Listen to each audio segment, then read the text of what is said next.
wasaa mzuri wa kupiga magoti kwa ajili ya kuomba.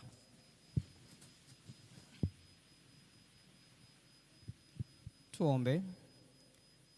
Baba yetu na Mungu wetu mtakatifu wa mbinguni, asante kwa mbaraka wako wa uhai, asante kwa mbaraka wako wa afya, asante kwa mbaraka wa kuwa na akili njema ambazo katika asubuhi ya leo na mchana wa leo tutapokea neno lako kutoka kwa mtumishi wako.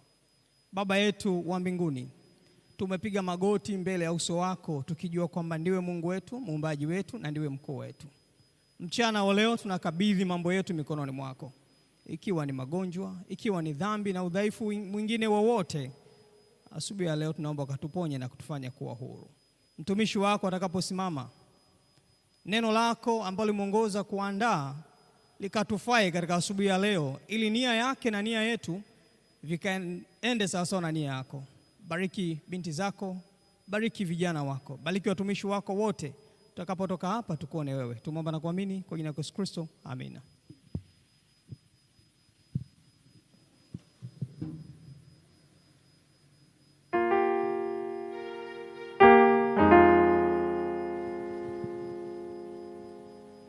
Mungu akaita nuru mchana na giza akaliita usiku, ikawa jioni, ikawa asubuhi, siku moja. Nuru ina tabia ya kuongoza njia, lakini nuru ina tabia ya kufichua yale yaliyofichwa, lakini nuru hutufanya tuweze kuona vitu mbalimbali na kuvitambua. Bila kusahau somo la leo linasema tabia za nuru. Kwa hivyo nipende kualika wote sasa kwa ajili ya kusimama kwa ajili ya wimbo wetu mkuu wa mkutano wa Kiingereza tukiongozwa na Praise Team. Na mara baada ya wimbo wa Kiingereza, basi pastor atakuwa tayari kwa ajili ya kutuhudumia katika ibada ya siku hii ya leo. Mungu akubariki sana, nikutakie wakati mwema, nikutakie ibada njema.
Makini tu kumwamsha jirani yako, maana ni muda maarufu wa kusinzia, na ukisinzia kibiolojia mwili huwa unapunguza concentration kwenye maeneo ya viungo, na unaweza ukafanya tukio ambalo sio la kiungwana na ukageuka kuwa mada, badala ya let your light shine kawa let your sound. Hiyo uwe makini kumshtua jirani yako. Bwana asifiwe. Mshike mkono jirani yako, mshike tu mkono, mwambie jirani, usibadilishe kauli mbiu. usifanye mwili legeza. Kwa hiyo kuna kijana nilimuona hapa alikuwa amekaa amenikodolea huku, ndio muda huo wa kuchukua na namba sasa. Mara wachungaji hawatupi chansi hii hapo, shindwe mwenyewe. Asante sana watangulizi waliopita kwa vipindi vilivyokwisha kupita, wachungaji wenzangu pamoja na wawezeshaji katika vipindi mbalimbali. Mungu awabariki sana kwa mavuvio makubwa ambayo mmeyafanya. Mungu awabariki. Ninaguswa na nimekuwa nikifuatilia, kwa kweli watu wengi wamebarikiwa sana na vipindi hivi ambavyo vimeendelea hapa. Lakini pia kipindi cha uongozi, Pastor Andrew, Mungu akubariki sana kwa maelekezo hayo ya muhimu. Wale ambao nashughulika na vijana katika matawi na huko wanaelewa changamoto hizo. Kwa hiyo tunashukuru sana kwa maelekezo hayo, lakini pia ni maelekezo ya jumla kwa kanisa na kwa taratibu za kikanisa. Tunapoingia katika kipengele kingine kuelekea kuangaza nuru hii katika maisha yetu, jana tulijifunza na kuona ya kwamba nuru hii ambayo Mungu ameitoa kupitia neno lake na yeye mwenyewe Yesu Kristo, inayo kazi ambayo inaifanya, na shuhuda wa nuru pamoja na nuru halisi ambaye ni Yesu Kristo walitupatia ujumbe ambao nuru hii imeubeba, na si mwingine. Yohana Mbatizaji, mtangulizi wa Kristo, akahubiri akisema, tubuni, ufalme wa Mungu umekaribia. Na Yesu mwenyewe alipoanza kuhubiri akisema tubuni, ufalme wa Mungu umekaribia, katika mifano yake mingi Yesu Kristo anaongea akisema ufalme wa mbinguni umefanana na, ufalme wa mbinguni umefanana na.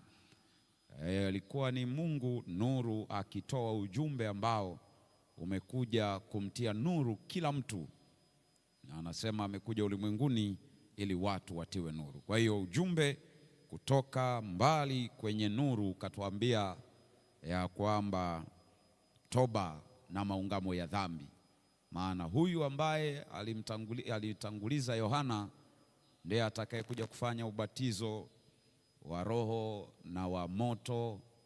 Naam, atafanya ubatizo kwa uwepo wa Roho Mtakatifu, lakini kwa moto, kwa maana ya hukumu. Na akasema kitabu cha Mathayo, yeye pepeto liko kwenye mkono wake na yeye atasafisha sana uwanda wake. Kwa hiyo ujumbe ambao na sisi tunatakiwa kuubeba, tunatakiwa kushuhudia, toba, maungamo ya dhambi, ufalme wa Mungu umekaribia. Programu zetu, mipango yetu na kadhalika, maisha yetu yatangaze ujumbe huo, namna tunavyotendeana sisi kwa sisi. Toba, ungamo la dhambi, ondoleo la dhambi, kujitenga na dhambi. Yesu anakaribia, ufalme wake umekaribia, kwa sababu ujumbe wa nuru unatuandaa sisi kurudi kuishi kwenye nuru. Kwa hiyo nuru hii inapoangaza ndani yetu, na utagundua nilisema ni ujumbe kutoka kwa Mungu nao tutaka kwenda kwa Mungu, message from and to God. Kwa hiyo ujumbe ambao unatuandaa kuwa nuru, kuishi nuru, ili turejeshwe kwenye nuru. Na mazoezi hayo na utainiwa huo unaanza katika maisha haya. No light, forget about heaven. Maana kule yeye mwenyewe ndiye nuru ambayo aliextend siku ya kwanza ya uumbaji. Leo hii katika kuelekea mchana, imeshakuwa mchana sasa, tunayo tafakari fupi kabisa ili tutende haki kwa wale watakaosinzia wasisinzie sana. Maana niliwaambia niko sensitive sana na swala la kula. Maana Mungu aliumba mfumo wa chakula kauweka humo ndani, na unapoanza kufanya kazi unatakiwa uzingatiwe, ila tu usifanye mwili legeza. Baada ya kuona ujumbe kutoka kwa nuru. Tunaanza kukaribia kauli ya Yesu, ninyi ni nuru, nuru yenu na iangaze. Taa haiwashwi kawekwa chini ya pishi, bali inawekwa juu ya kianga, nayo yawaangaza waliomo. Vivyo hivyo nuru yenu na iangaze. Tunakaribia hapo. Sasa masaa haya kwa ufupi sana, nakuahidi hautasinzia. Tutafakari kichwa kadogo, topic ndogo kati ya mada yetu kubwa, tabia ya nuru ya mbinguni. Hii nuru ina tabia gani? The character. Utaona nalikwepa sana, sijatumia neno behavior au habit, nimesema character. Unaweza ukaongezea characteristics. The character. Shukuru sana wale ambao wamekuwa wakitufuatilia kwa njia ya mtandao. Bwana wabariki. Tunatambua uwepo wenu. Nimepata jumbe kutoka sehemu za mbali na nje ya Tanzania. Watu wa Mungu wanaendelea kututamkia baraka katika mikutano hii. Jamani, Bwana asifiwe. Kwa kweli nimepata salamu nyingi za kusema wasalimu hao wasomi wa Tanzania mahali hapo, kutoka kwenye sehemu za Uarabuni kule. Hapo mahali fulani watu walipitia changamoto za vita hivi juzi, lakini wamesema wanafuatilia vipindi na vinawabariki sana vyote vya hapa. Na kule kwa Trump pia wametufuatilia. Mungu awabariki, na tunaendelea kujumuika pamoja. Kwa kweli tukio hili limekuwa la kumpendeza Mungu. Tabia ya nuru. Kitabu cha Mwanzo 1 fungu la 3 na la 4. Tabia ya nuru. Tutakuwa ni somo la ufupi kabisa ili tuweze kubalance muda wetu vizuri. Tabia ya nuru. Mwanzo 1:3, naweza kuanzia fungu la 2 na kuendelea hata la 3 na la 4. Ndio asome mwenye mic sasa.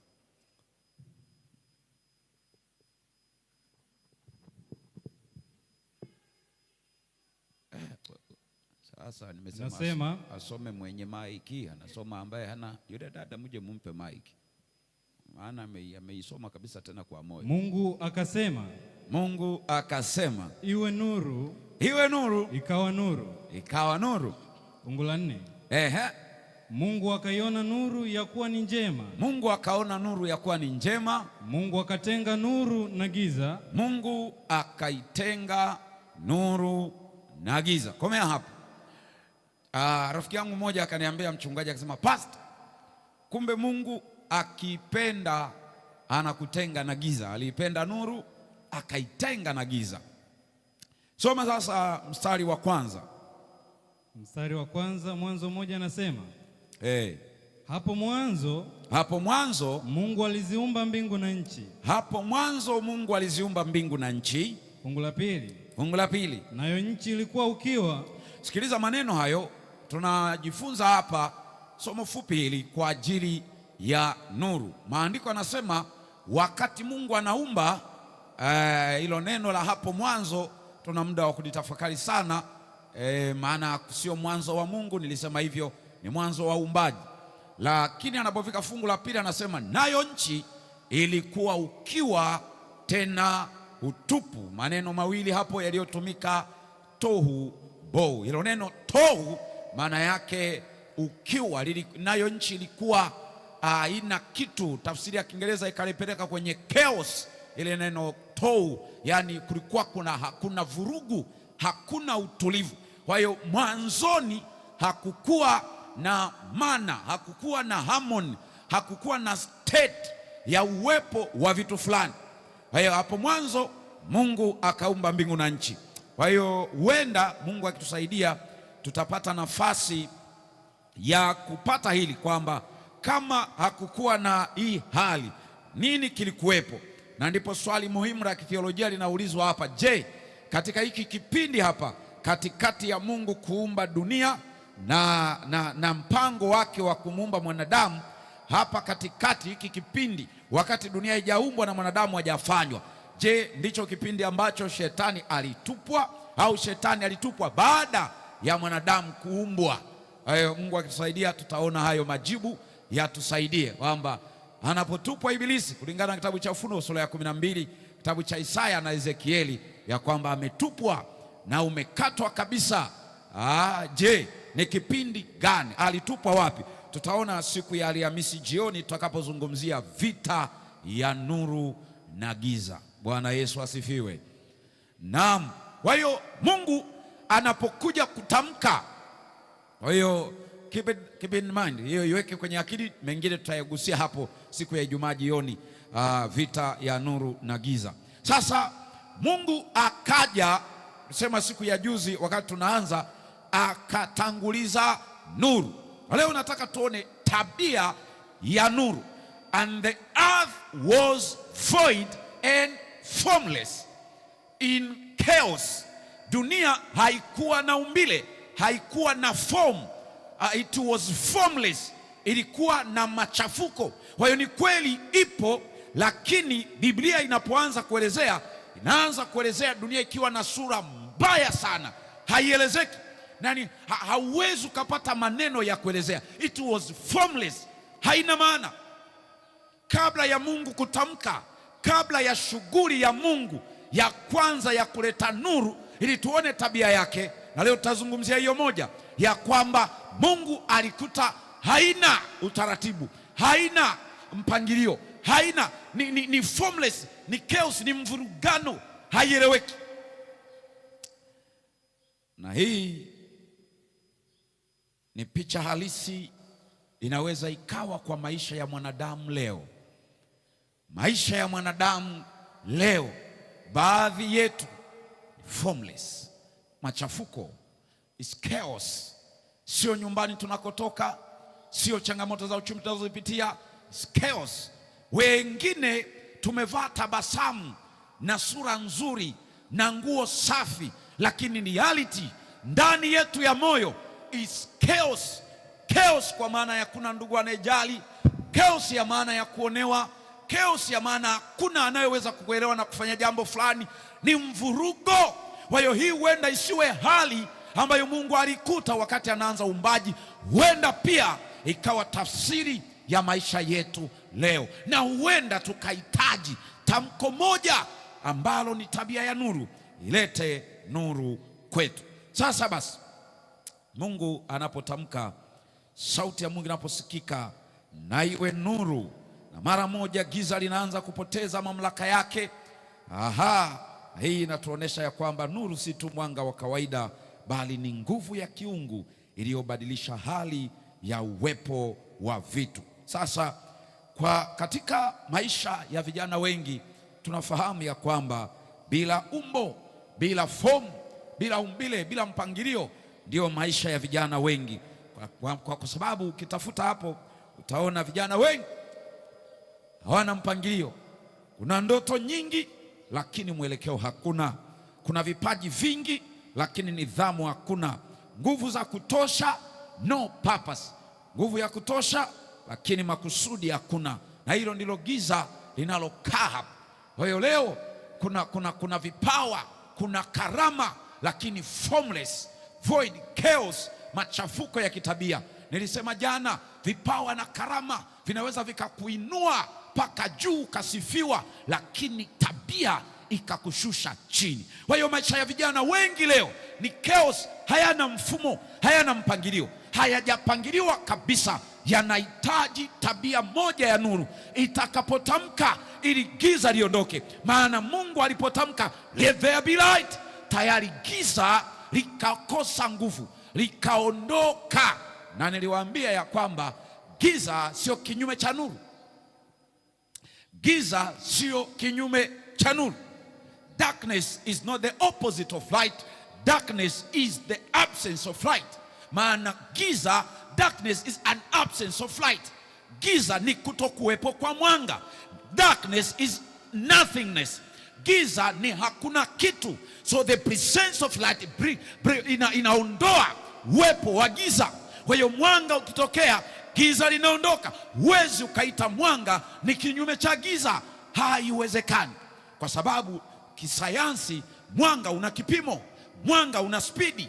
Giza halina kipimo, giza halina spidi, giza ni kuto kuwepo kwa nuru na sio kinyume cha nuru. Kwa hiyo any kind of chaos, any kind of misunderstanding, any kind of broken heart, yani kukatishwa tamaa kokote kwa namna ya giza, kukosa matumaini, the lack of illumination, the lack of revelation, the lack of any kind of confidence before our God is the lack of light, because the presence of light get the darkness away.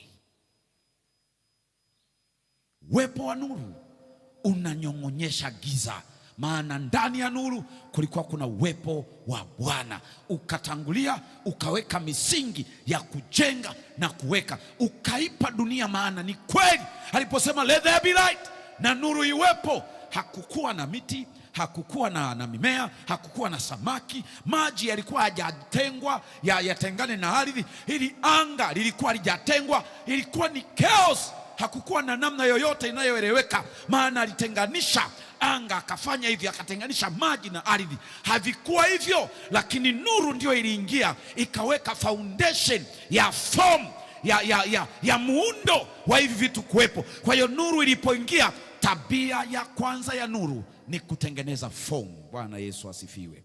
Ni kuleta mantiki, ni kuleta maana. Hata kama kwa nje watu hawataiona maana, ila ninakutia moyo jioni na mchana wa leo ya kwamba ruhusu nuru ingie ili ilete maana. Kijana mmoja katika maandiko alikuwa anaitwa Yusufu.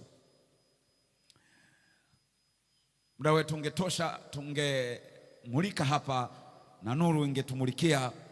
Ni jioni tutaona sehemu ya pili ya somo hili na utaona kilichokuwepo. Yusufu akiwa kijana mdogo, miaka 17 kwa makadirio ya Biblia, anaanza kupata maono akikaa na baba yake.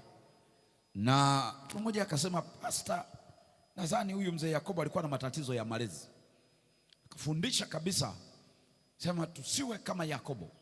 Alikuwa anapendelea watoto, na matokeo ya kupendelea watoto ndio maana wale wakubwa wakamchukia Yusufu, sababu baba yake alikuwa anampendelea sana.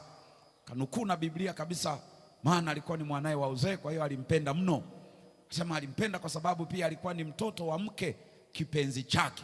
Na mimi nikamwambia ilikuwa ni halali, wala sioni kosa la mzee Yakobo kumpenda mwanae. Ananiambia, kwa nini pasa? Haya malezi sio sawa. Nikamwambia hapana, yalikuwa sawa, kwa sababu Yusufu alikuwa na miaka 17 peke yake za kukaa na baba yake. Muda wote anautumia kwenye manyanyaso, anautumia kwenye kutengwa na baba yake. Na utaona impact ya ule muda wa kukaa na baba yake, inaonekana ile nuru aliyoichukua kwa baba yake, akiwa maisha yake hayana form, lakini ndani ametanguliziwa nuru. Akiwa na baba yake, mama yake amekufa, mzee anashindilia nuru, anaweka nuru, anaweka form. Ndio maana dogo huyu bado anachukiwa na ndugu zake, lakini maisha yake yana consistency, hayapindishwi. Ukiangalia haeleweki, mara kameota ndoto, tuko shambani, miganda inaanguka, mara ndoto imegeuka, leo imekuwa ya jua na mwezi. Kwa hiyo ukiangalia kawaida hauelewi, unaona maisha yake sio ya kawaida.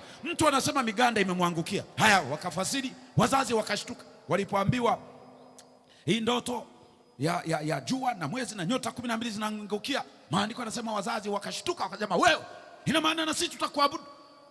Maandiko yanasema wale wazazi wakaliweka neno hilo moyoni, maana yake walielewa kwamba huyu dogo atakuja kuwa mtu mkubwa na wote tutamwangukia, na wakatulia. Kaka zake wakapandisha chuki. Angalia maisha ya Yusufu kibinadamu, hayakuwa na form, lakini ndani, kwa kuwa baba yake alitanguliza elimu ya Mungu, nuru ya kweli ambayo ikitangulia inatengeneza msingi wa kila kitu jema.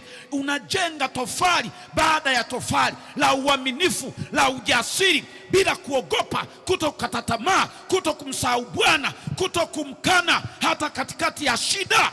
Na ndio Yusufu namuona, angalia maisha yake, anatoka kwa baba yake, anaenda kwenye shimo, anatoka kwenye shimo, anauzwa, anamaliza kuuzwa, kuwa mtumwa gerezani. Kibinadamu ukiangalia ni kama wakati ule ambapo Mungu ametamka let there be light, no trees, no birds, no fish, hakuna kutenganisha maanga, lakini ndani ameshatamka kuna nuru, na baadaye ndipo muunganiko wa mlolongo wa matukio haya unatokea. Ni Mungu alikuwa anaenda kulitunza taifa lake kule Misri, na akamwandaa bwana mdogo aende kule, na ndugu zake wanapokuja kumwambia, dogo, vipi, tunaomba utusamee, tulikutenda vibaya. Akasema, hamjanitenda vibaya, ila Mungu aliwatumia ninyi kunileta huku ili kulihifadhi taifa lake.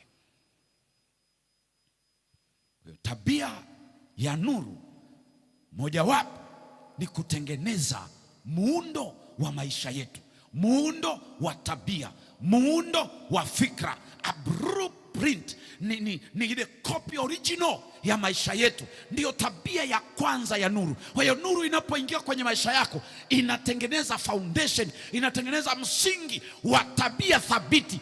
Leo hii tunao vijana ambao ni weak, ni dhaifu, anachukuliwa na mazoea yoyote na nidhamu yoyote na upepo wowote, hana tabia imara. Tabia yake aliyonayo ni ya wanatukasa, ni mwanatukasa, lakini kimsingi akikutana na mazingira magumu anakata tamaa. Ni mwepesi kuuza uaminifu wake, ni mwepesi, maana the foundation is not the light.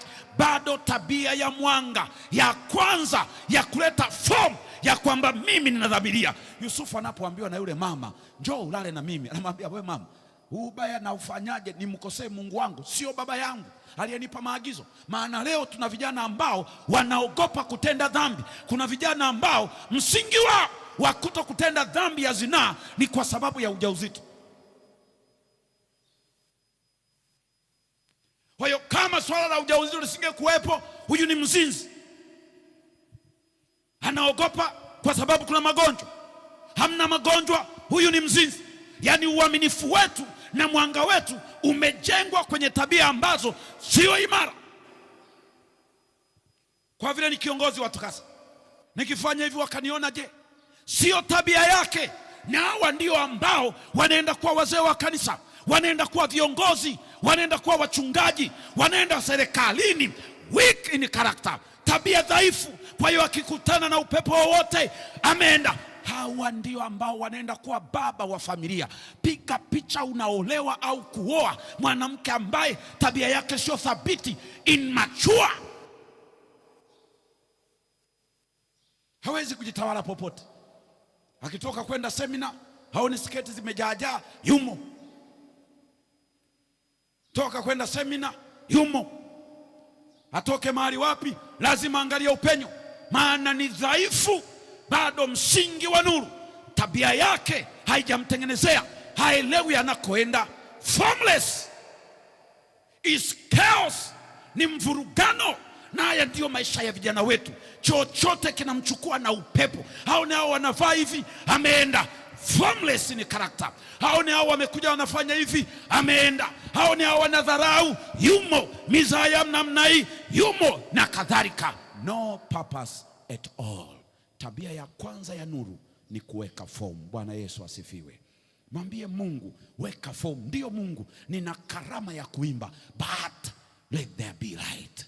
Weka tabia yako ya nuru, tengeneza msingi. Hata kama maisha yangu sasa hivi nikitafuta historia yake haya connecti, kutoka kwenye shimo kuwa mtumwa, kutoka mtumwa kwenda gerezani, havieleweki. Nimetoka kwa mama wa kambo, nimeenda kwenye changamoto, nimekosa mkopo, niko kwenye changamoto hii. It's like haina maana, but God, please let there be light. Hamna form. Na ndio ambayo tunaogelea. Vijana wengi na watu wengi wa Mungu tunaogelea kwenye formlessness, kwenye hamna kitu, haijawekwa. Angalia consistency ya Ukristo wetu, haina maana. Leo tunawahi, kesho hatuwahi, kesho waaminifu, kesho tumeanguka, na kadhalika. Is formless, haieleweki. Matoleo formless, ibada formless, maombi formless, ni ya msisimko. Sababu najiuliza, kama uamsho ni wa kweli na huwa tunaamka, kwa nini tunaenda kwa msisimko? Leo nani amekuja? Fulani. Tunarundikana, tumejaa. Baada ya hapo tunaondoka. Is this gospel of God or the gospel according to the preacher?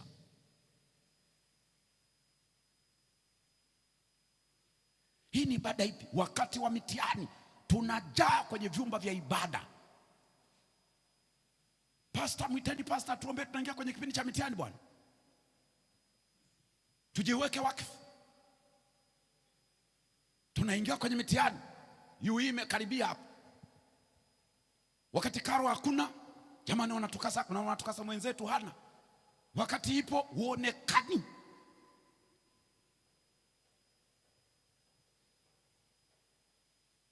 Takuja kuona mchana kazi ya nuru. Yesu ana kesho ndio tutaiona vizuri. Yesu anaposema ninyi ni nuru ya ulimwengu, hasemi nendeni mchukue nuru. Anasema chukueni, hamna. Anasema ninyi ni nuru. Kwa hiyo Mungu hatupi umiliki wa nuru kwamba tuibebe. Anatupa identity. You are the light. Kwa hiyo tunapojitambulisha hapo, let your light shine, ni nuru. Anasema ni identity. Identify yourself with it. Now if you want to identify yourself with the light, that means let your life be informed.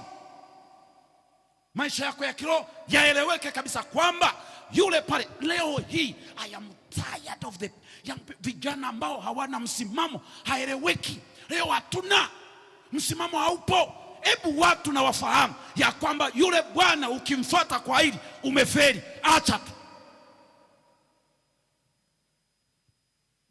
Let there be form.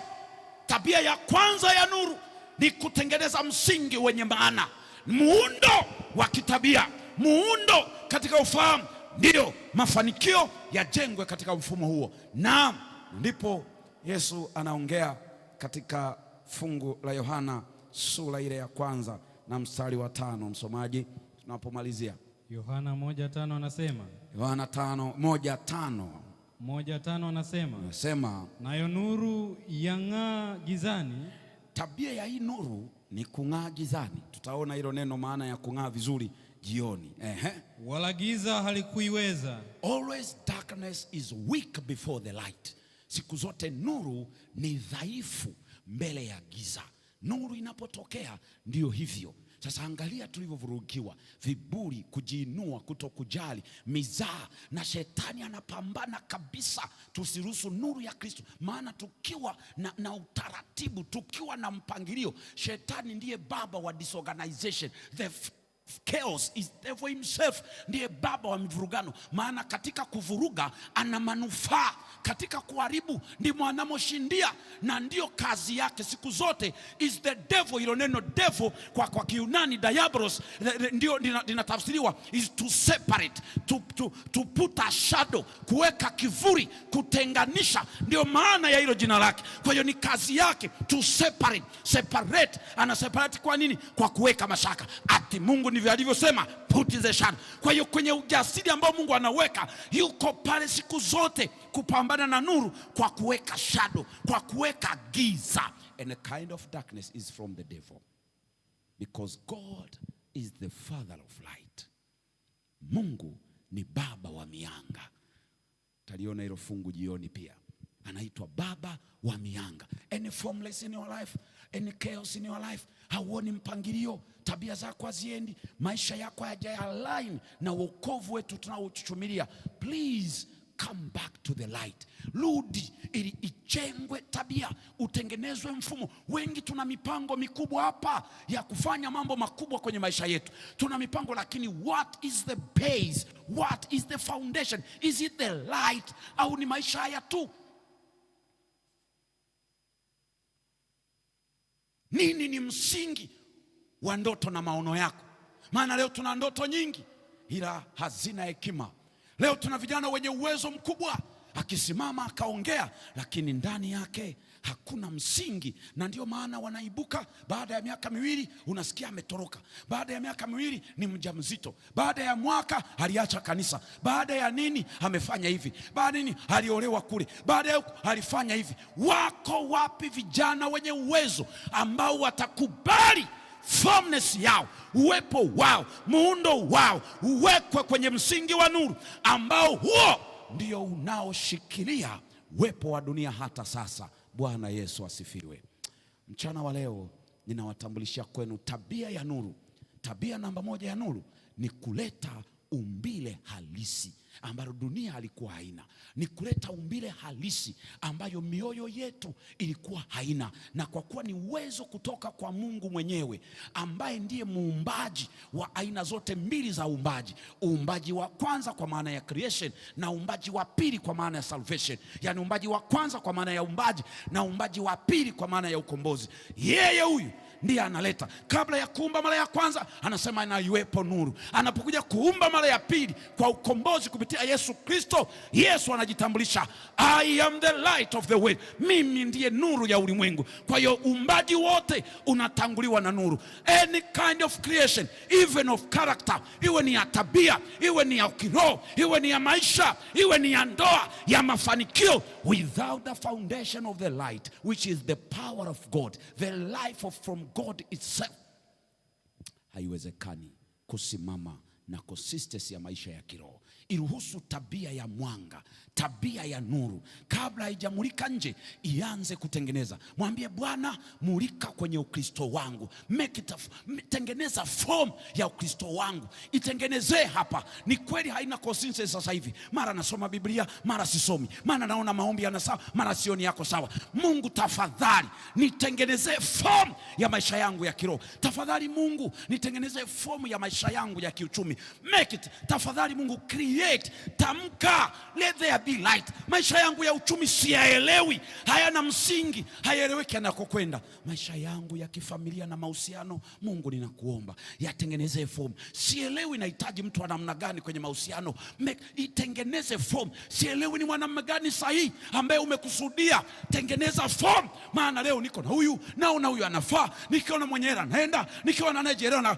Mungu nisaidie ili nitoke katika wimbi hili. Naam, wito wa tabia ya nuru mchana wa leo ni huu.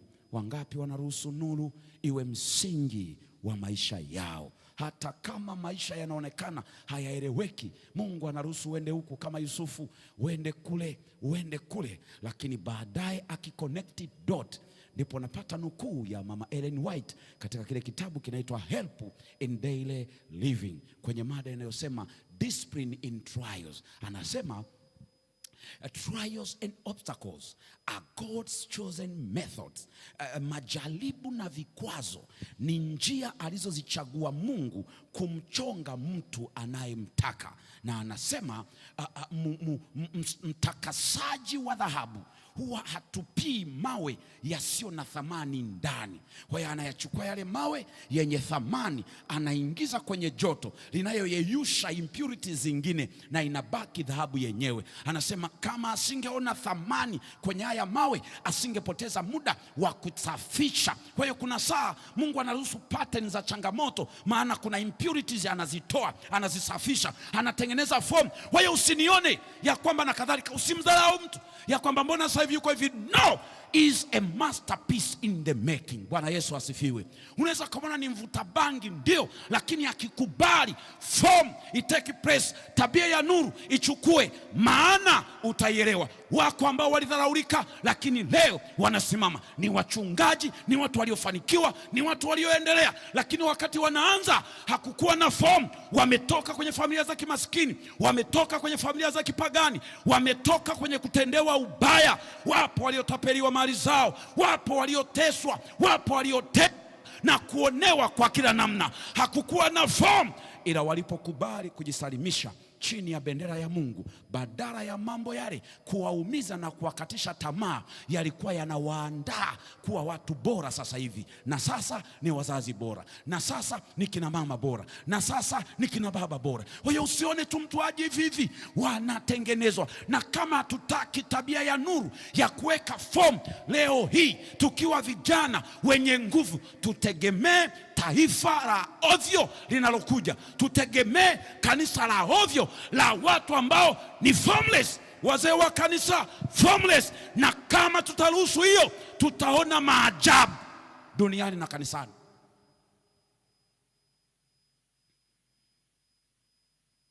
Kwa naongea na daktari mwelimishaji wa mambo ya uchumi, Daktari Alila jana, nikamwambia pastor, kizazi tulichonacho sasa hivi ni matokeo ya upuuziwaji wa miaka 10 hapo nyuma.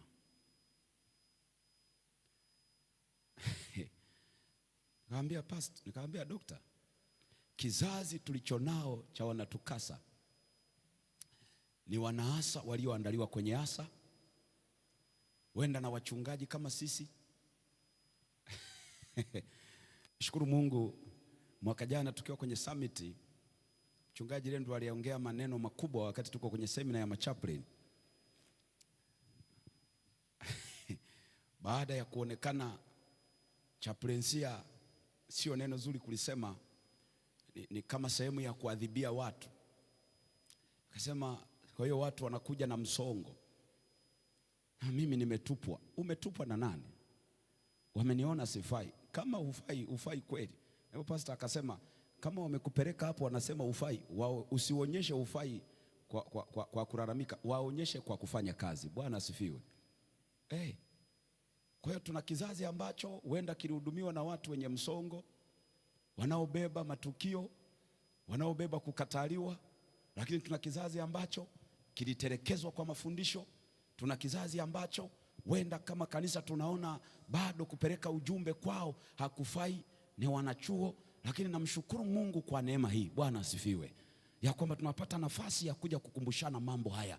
Na kama nuru hii haitaanzia huko vioni kwenye vipindu vyetu vya dini kule, tuanze kutaarifiana identity yetu ni nuru, tutegemee a very chaos situation kwa miaka kadhaa ijayo kule makanisani na sehemu nyingine yoyote, kwamba tuchukulie hawa hapana, hawana lolote, hawafai, ni vijana tu, ni kama ka organization fulani kasiko na maana. Hapana, hii ni sehemu ya makini ambayo kanisa, wachungaji na viongozi tuliopewa dhamana ya kuisimamia, kama tutakaa vizuri, swali litakuwa zito na tutalijibu kwa machozi na nyuma geuka kuelekea kwenye moto.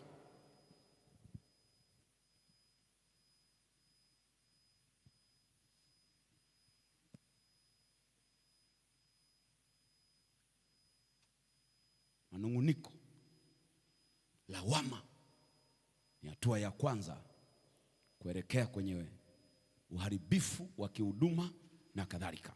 Mchana wa leo, kuna mahali umeona maisha yako hayana maana? Kuna mahali umewahi kukaa ukatafakari ukaona hivi, mbona sielewi, mbona kama changamoto kwangu ni nyingi, nifanye nini na kadhalika? Ikiwa kuna mahali umewahi kuona pako namna hiyo, tunakwenda kwa maombi. Mchana huu daktari mchungaji Mhoja atakwenda kutuombea tabia ya nuru ikadhihirike, ambayo ya kwanza ni kuweka fomu. Unajua, nilisema hii ni zaidi ya theme, ni zaidi ya kauli mbiu, let your light shine. Lakini what is the foundation? Kuna form, kuna muundo wowote. Unajiona ukisimama kwa namna hiyo mpaka hatima yako, unajiona malengo yako yakitimia katika namna hiyo, unaona ukiwa mume bora na sio mzigo kwa huyu mwanamke ambaye anamlilia Mungu, nipe mume ambaye atafaa. Unajiona ukiwa mama anayefaa, mwenye msingi wa kukabidhiwa mioyo ya watoto watakaoandaliwa kwa uzima. Au unaangalia tu hapa kwa vile sasa hivi una umbile safi na kadhalika, ni kijana, unajua kuchomekea, unadhani maisha ni hapa, unatafuta fomu ya muda. Kumbuka light ambayo Mungu alisema let it be, ngoja nuru iwepo. Mpaka leo hii ndio ina sustain, ni uwepo wa Bwana ambao una sustain hii dunia hata sasa. Je, ambayo unaiona ni sawa hiyo fomu ulionayo sasa hivi ya maisha, huo mtindo, huo muundo wa maisha yako na mpangilio wake, unauona uko sawa? Utadumisha maisha yako mpaka lini? Huo mtindo wa kufichana na dhambi, kujikumbatia nayo, kujiona ni mjanja kwa kuficha dhambi na kadhalika, na kuifanyia pembeni wengine wasione, haya mazoea ya udhaifu wa maombi, udhaifu katika neno, udhaifu kwenye ushirika, udhaifu wa kimahusiano, unaona vikupeleka what kind of form unaiona kwenye maisha yako? Na ikiwa unaona Mungu, kwa kweli kuna some kind of formlessness ninaiona kwenye maisha yangu, nahitaji tabia ya kwanza ya nuru ya kutengeneza muundo ikadhihirike kwangu. Mungu, nitengenezee muundo. Sitaki kuelewa maana sana, wenda unanipitisha kwenye shimo humo ndani kama unaruhusu nipite, na ikiwa ndio muundo wangu unatengenezwa, niruhusu nipite. Na ndio maana hauoni Yusufu anapouzwa analalamika, ndugu zangu mnaniuza mimi kabisa, mimi si ni ndugu yenu wa baba mmoja na mama mmoja. Kama pate ninapita hapo, Yusufu kimya. Ndugu zake wanabageni, wanampiga bei.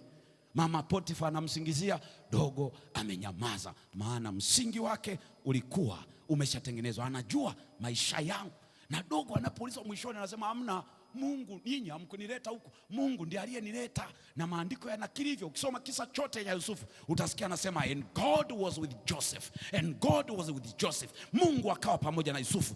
Anaingia kwenye shimo, Mungu akawa pamoja na Yusufu. Anauza, Mungu akawa pamoja na Yusufu. Nena, Mungu akawa pamoja na Yusufu. And ultimately Yusufu anafasiri ndoto, anaenda kwa Farao. Kwa hiyo hata kama unapitia changamoto ya namna gani, kama Mungu atakuwa pamoja na wewe kwa namna ya muundo sahihi wa maisha, hautapotea katika ramani yoyote. Hata kama watu watakuuza, watadhani wanakutendea hiana, siku zote Mungu ukiona ameruhusu hiana, ujue ni ngazi anakupeleka mahali fulani. Take it and walk through it.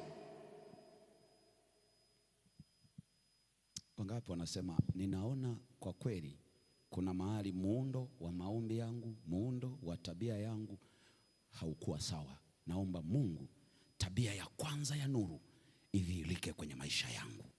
Simama pamoja na mimi.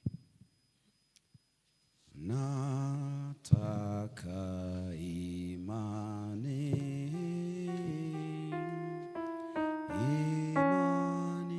imara ambayo haitetemi kitu chote wakati wa shida. Mchungaji mmoja, daktari, karibu.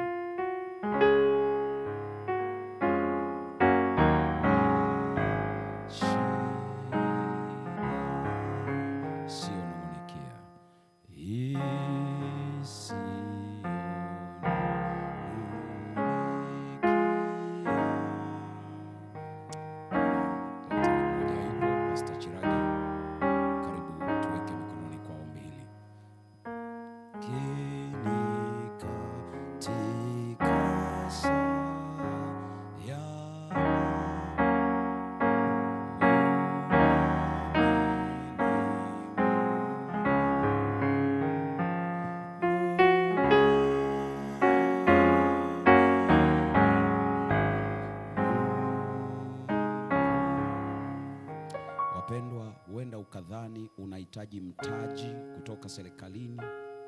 Huenda ukadhani unahitaji mtu fulani wa wizarani mnayefahamiana naye ili upande hapo.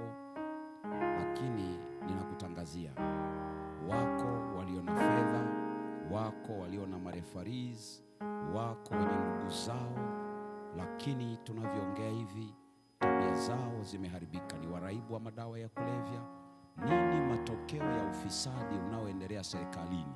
Ni vijana walioandaliwa mashuleni na kadhalika, ambao muundo wao haukutengenezwa. Kwa hiyo fedha ilipoingia, tabia ikatikisika, maana msingi haukuwa imara. Madaraka yalipoingia, imani zikatikisika. Ndio matokeo leo. Hawa unaowaona leo ni mafisadi, wanakula hela, wanaonea watu, wanatenda ubaya, ni watu ambao msingi haukujengwa. Maana Misri, baada ya dogo yule Yusufu, Farao mwenyewe akasema, tupate wapi mtu kama huyu? Situation ya dunia leo inauliza, inahitaji mapumziko. Tupate wapi watu kama hawa, watakaosimama kwenye maofisi wasiombe rushwa za ngono, watakaosimama na watu wakinga wasema, nimeenda kwenye ile ofisi, yule baba ni mcha Mungu, yule dada alivyonitendea hajaniomba ruhusa, nimeenda pale na mimi ni mtoto wa mkulima lakini nimepata kazi. Dunia inataka watu kama hao. Hilo ni swali la hali ya dunia leo, maana chaos imekuwa ya kitosha, na wabeba nuru ambao ni nuru bado tunamzaa, tuna maisha ambayo ni formless. Wapendwa, saa imefika tabia ya kwanza ya nuru idhihirike kwetu, na nuru hiyo wakaione watu wa mataifa. Mwambie Mungu katika maombi haya, naam, tabia yake na ya kwanza ya nuru ikaunde muundo kwenye maisha yako kwanza, halafu ikadhihirike kwa wengine. Karibuni kwa maombi.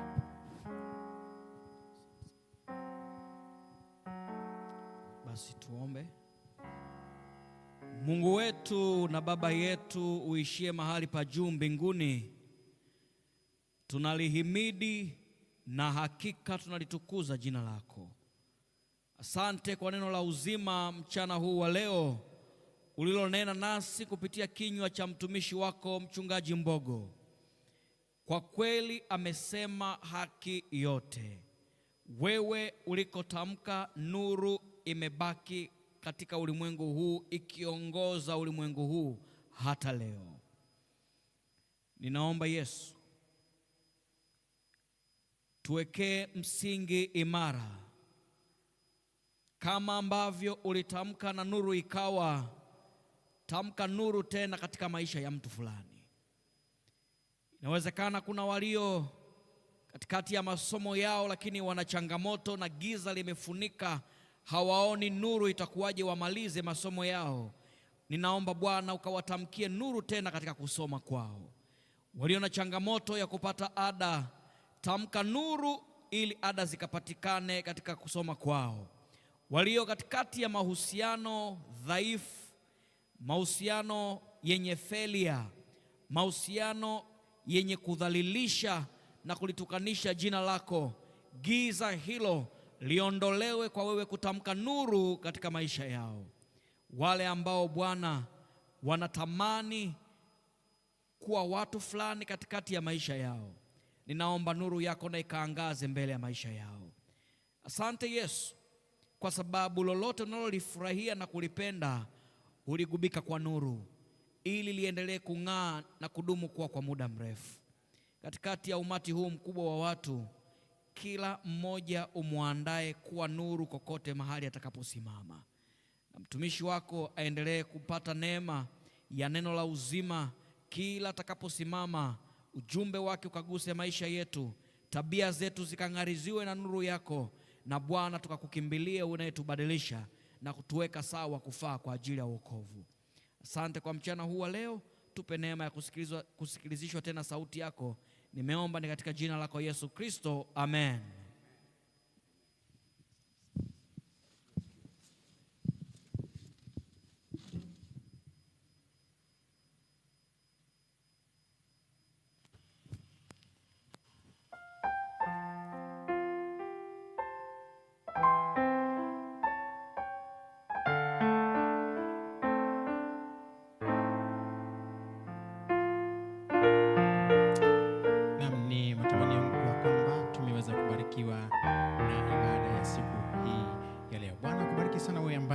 Umekuwa ukiendelea kufuatilia matangazo haya. Rafiki yangu hapa anaitwa Enoki, anasema anabarikiwa sana na ibada ya siku hii ya leo, anatufuatilia kutokea pale Oman. Amina.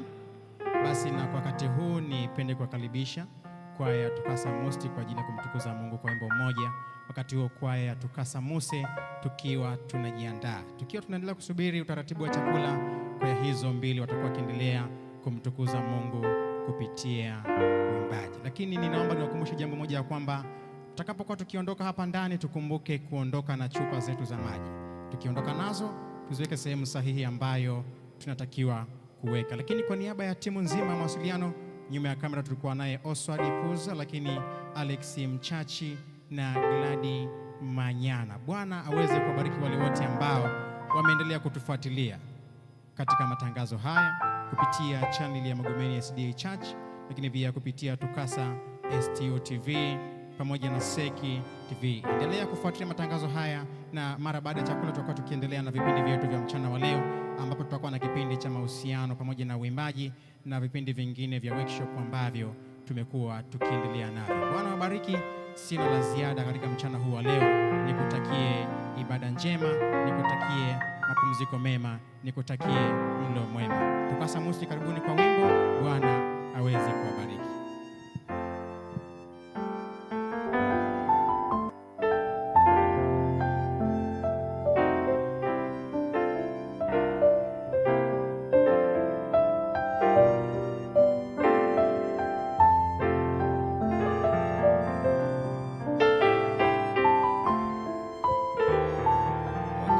sasa wakiendelea kuja Musti kwa huduma ya uimbaji. Jamani, Bwana asifiwe.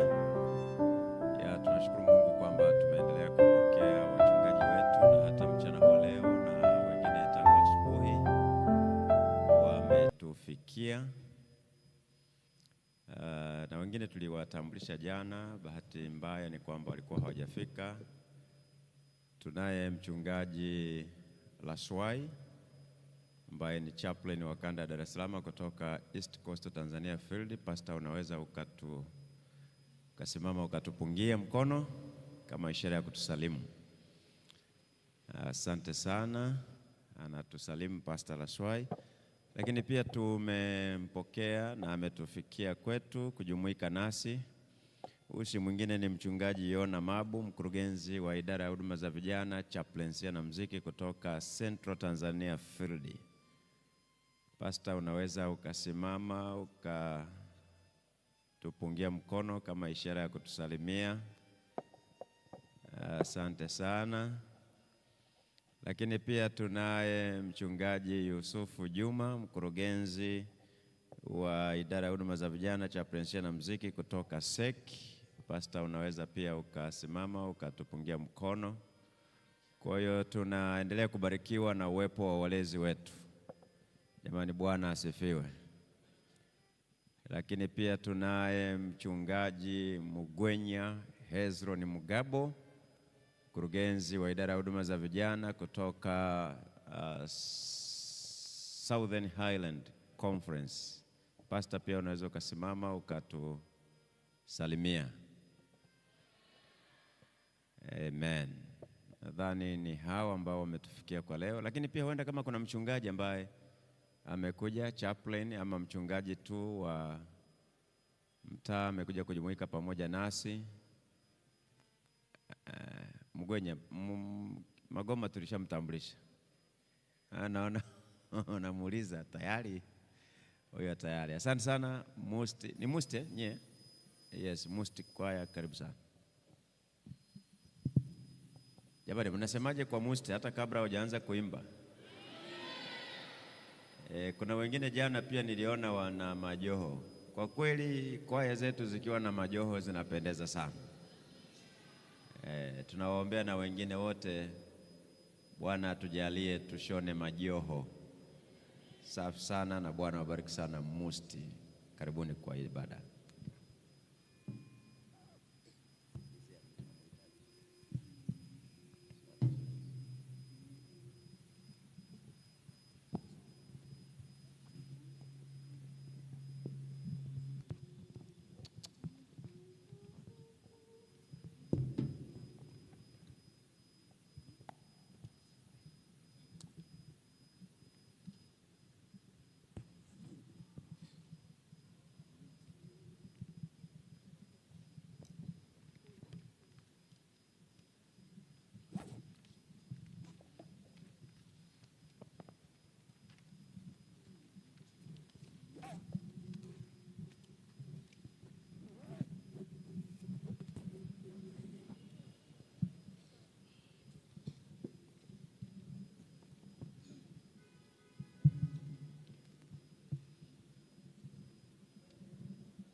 Yesu nuru ya dunia.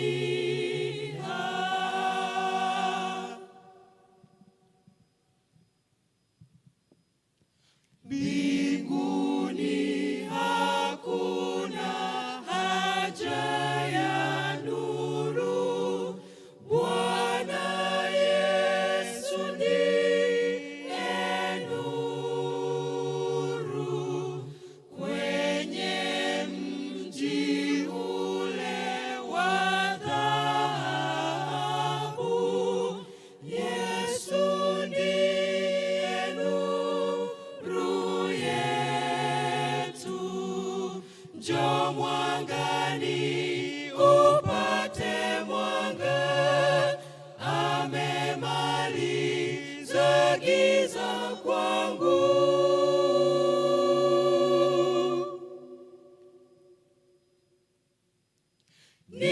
Ninaweza kuona sasa. Yesu nuru ya dunia. Njoo mwangani upate mwanga, amemaliza giza kwangu.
za dunia, kuna mji wa ahadi tulioahidiwa, wateule wake Mungu, baada ya shida za dunia.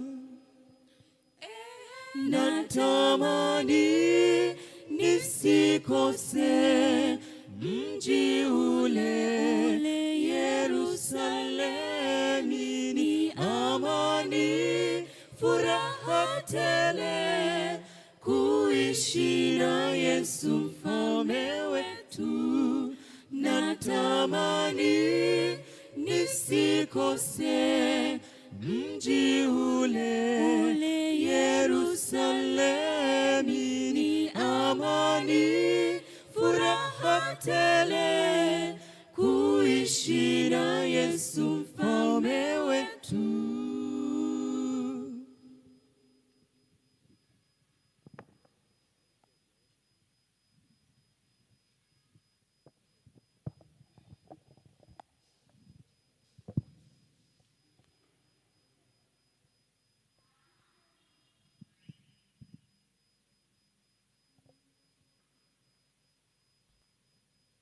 Mji huo hauhitaji jua, mwezi kuangaza. Yesu ndiye jua lake, ni ajabu tena yashangaza. Mji huo hauhitaji jua, mwezi kuangaza. Yesu ndiye jua lake, ni ajabu tena yashangaza. Natamani nisikose mji ule, Yerusalemu, ni amani, furaha tele, kuishi na Yesu mfalme wetu. Natamani nisikose mji ule, Yerusalemu, ni amani, furaha tele, kuishi na Yesu mfalme wetu.